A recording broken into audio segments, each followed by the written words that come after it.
Kompas Petang kami lanjutkan, saudara, terkait pengembangan kasus kopilot asal Malaysia yang menyelundupkan 26 kg ekstasi dan 4 gram sabu. Melalui Bandara Soekarno-Hatta, Bareskrim Polri mengungkap kopilot MS dijanjikan upah Rp50.000 Malaysia untuk bisa menyelundupkan narkotika ke Indonesia.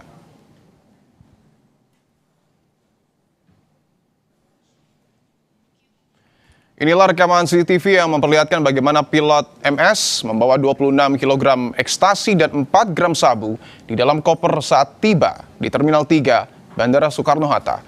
Dari keterangan pilot yang sudah ditetapkan sebagai tersangka, MS dijanjikan upah sebesar Rp50.000 Malaysia atau jika dirupiahkan mencapai angka Rp220 juta untuk bisa menyelundupkan narkotika ke Indonesia. Tersangka juga mengaku 3 kali membawa narkotika ke Indonesia, 2 kali di Jakarta dan 1 kali di daerah lain. Diduga pilot MS masuk dalam jaringan internasional.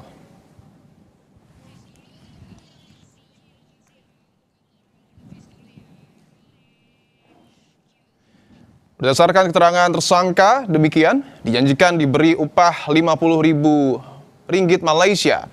Ini masih pendalaman, ungkap Kombes Awaludin Amin, Kasubdit 2 Direktorat Tindak Pidana Narkoba, Bareskrim Polri, dalam pesan singkat kepada Kompas TV. Sementara di Malaysia, otoritas setempat menyatakan investigasi menyeluruh tengah dilakukan atas kasus kopilot asal Malaysia, Muhammad Saufi bin Othman, yang tertangkap membawa 26 kg ekstasi dari Malaysia ke Indonesia. Dikutip dari Bernama, polisi Malaysia masih menyelidiki cara pelaku untuk lolos dari pemeriksaan Bandara Internasional Kuala Lumpur. Menurut Dirjen Badan Pengawasan dan Perlindungan Perbatasan Malaysia, setiap kru penerbangan di Malaysia melalui pemeriksaan ketat di bandara. Pihaknya kini menyelidiki modus penyelundupan sang kopilot. Saringan yang dilakukan seperti mana biasa, menggunakan scanner. Perkara ataupun beg yang dibawa tidak memberi apa jua imej yang mencurigakan. Justru itu, ia melepasi saringan biasa yang dilaksanakan oleh pihak keselamatan lapangan terbang antarabangsa KLIA. Orang nak bawa barang-barang terlarang ni mungkin dia menyembunyikannya. Mungkin cara dia membaluti barang-barang tersebut yang menyebabkan mesin scanner itu tidak dapat mengesan barang tersebut. So, modus operandi dia dalam dia menyaluti ataupun menyembunyikan MDMA itu dan methamphetamine itu adalah sesuatu yang kita sedang tunggu daripada pihak PDRM. Sementara itu, Wakil Ketua Komisi 3 DPR dari fraksi Partai Nasdem, Ahmad Syahroni, menanggapi terbongkarnya kasus pilot asing yang mengedarkan 26 kg ekstasi di Indonesia. Syahroni bilang terungkapnya kasus itu membuktikan kerja Bea dan Cukai mencegah peredaran obat terlarang. Syahroni juga menyebut petugas di Indonesia mampu mengantisipasi jalur-jalur peredaran narkoba yang tidak biasa seperti yang dilakukan oleh pilot. Kepada petugas Bea Cukai, jeli dengan apa yang telah dilakukan oleh para pihak. Yang lolos kan dari negara yang dia keluar dari negara tujuan ke kita. Itu menjadi apresiasi buat Bea Cukai menganalisa dalam aspek kalau pengamanan jalur yang dipakai yang biasa oleh para kru, dia tidak lengah. Kecurigaan dari hasil X-ray terhadap barang bawaan dari pilot MS ini kemudian kami konfirmasi dengan dilakukan pemeriksaan. 3 kali yang bersangkutan membawa barang haram ini ke Indonesia. 2 kali di Jakarta, 1 kali di daerah lain.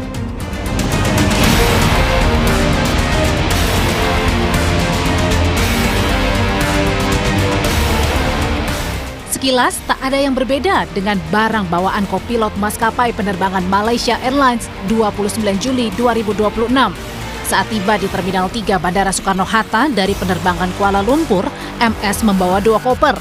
1 koper berwarna hitam dan 1 koper diambil kopilot dari tempat bagasi.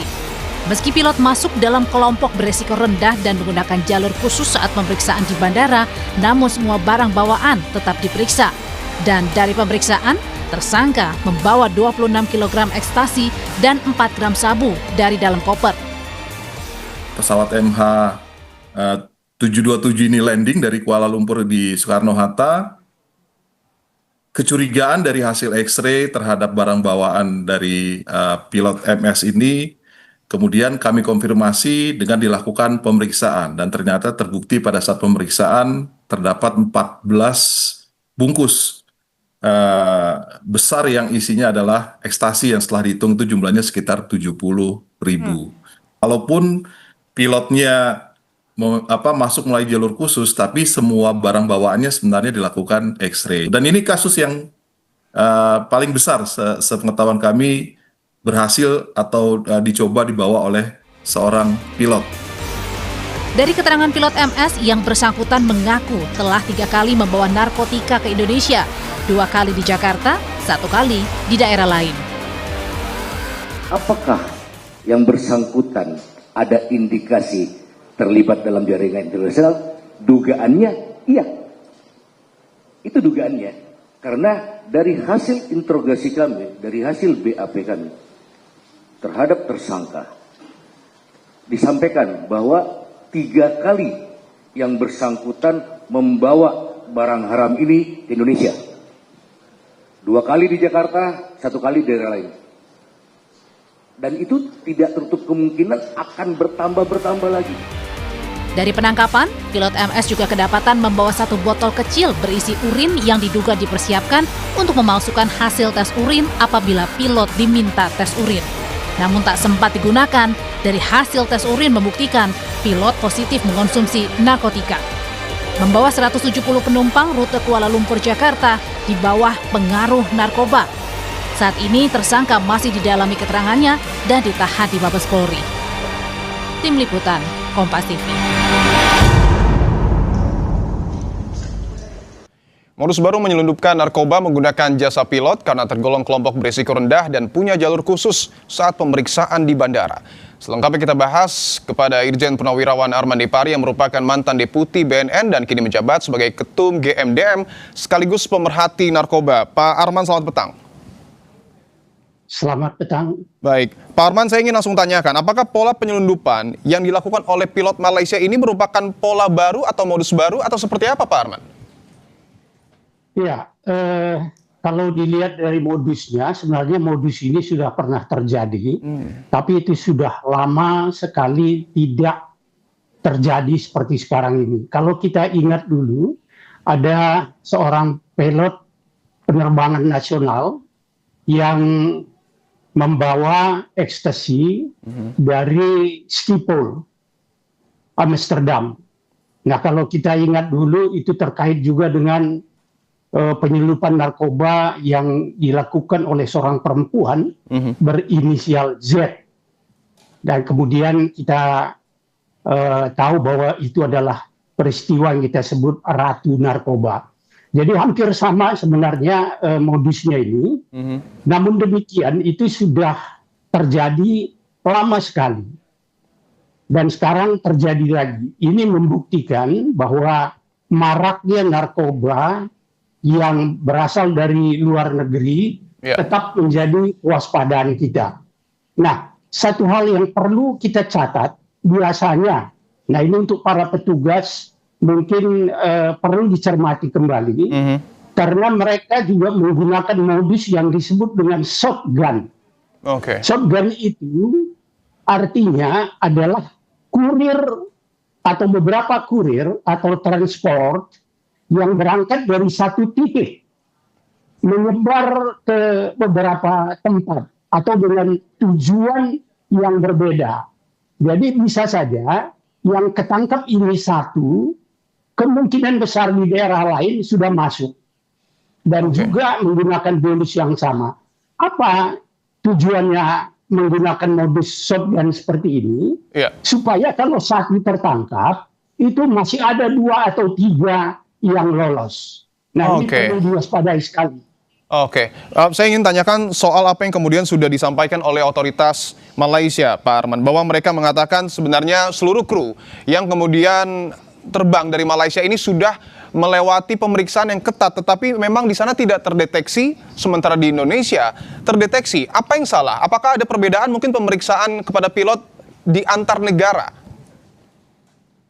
Nah, itulah yang harus kita tanggapi dengan serius, karena bagaimanapun bandara atau airport ini adalah perbatasan negara ke negara, terutama dalam jalur internasional. Nah, barangkali karena mereka melihat seorang pilot yang setiap hari bekerja dan berada di airport, sehingga pengawasan kurang ketat. Walaupun pengawasan barang dan penumpang itu tetap dilakukan, namun bisa saja, nah ini menjadi catatan kita, perlu segera ditelusuri dan dipastikan apakah ada kerjasama dengan orang dalam. Karena kalau kita berbicara sindikat, ya ini pasti sindikat, ini adalah satu sindikasi, karena narkoba itu atau kejahatan narkoba itu tidak bisa berdiri sendiri. Paling tidak ada produsennya, ada transporternya, ada kurirnya, ada yang membiayai, ada pengedarnya, ada gudangnya dan lain sebagainya. Nah, kalau saya lihat pilot yang terlibat ini adalah kurir dan sekaligus adalah transporter. Artinya apakah kemungkinan ada jaringan yang lebih besar? Karena tadi juga Pak Arman menyebutkan tidak menutup kemungkinan ada kerjasama dengan orang dalam, atau dugaan polisi juga bahkan mengatakan ada jaringan internasional. Iya, itu bukan lagi dapat diduga. Saya meyakini pasti ada. Kalau tidak mungkin. Yang perlu sekarang kita laksanakan atau lakukan, bagaimana kita segera berbicara dengan otoritas di Malaysia, dengan jajaran jenayah atau dadah atau narkotik. Apakah ini berasal dari Malaysia atau juga berasal dari negara yang lain? Kenapa? Kita sangat berkepentingan dalam hal ini. Jika ada narkoba yang masuk ke Indonesia jenis sabu, MDMA, MDA atau ekstasi, MDMA, itu pasti untuk kiriman ke Indonesia. Itu untuk konsumsi orang Indonesia. Karena mereka di sana tidak atau jarang sekali menggunakan ekstasi atau sabu. Nah, ini harus segera ditelusuri. Apakah mungkin di sana ada produsen sendiri atau pabrik? Tapi pertanyaannya Pak Arman, tadi Anda menyebutkan bahwa dugaan paling kuat atau hampir pasti ini melibatkan jaringan internasional. Tapi pertanyaannya bagaimana untuk kemudian mengusutnya? Ya, kita punya kerjasama baik antar negara dengan Malaysia, terutama Malaysia, Singapura, Thailand, Kamboja, atau dalam bendera ASEAN. Nah, itu harus digunakan, dan untuk internasional di Asia pun ada. Untuk global seluruh dunia itu melalui UNODC. Itu mereka sangat terbuka sekali khusus untuk menangani kasus-kasus narkotika di seluruh dunia. Karena kita tahu bahwa kejahatan narkotika ini itu pasti melibatkan beberapa negara dan kewarganegaraan yang bermacam-macam.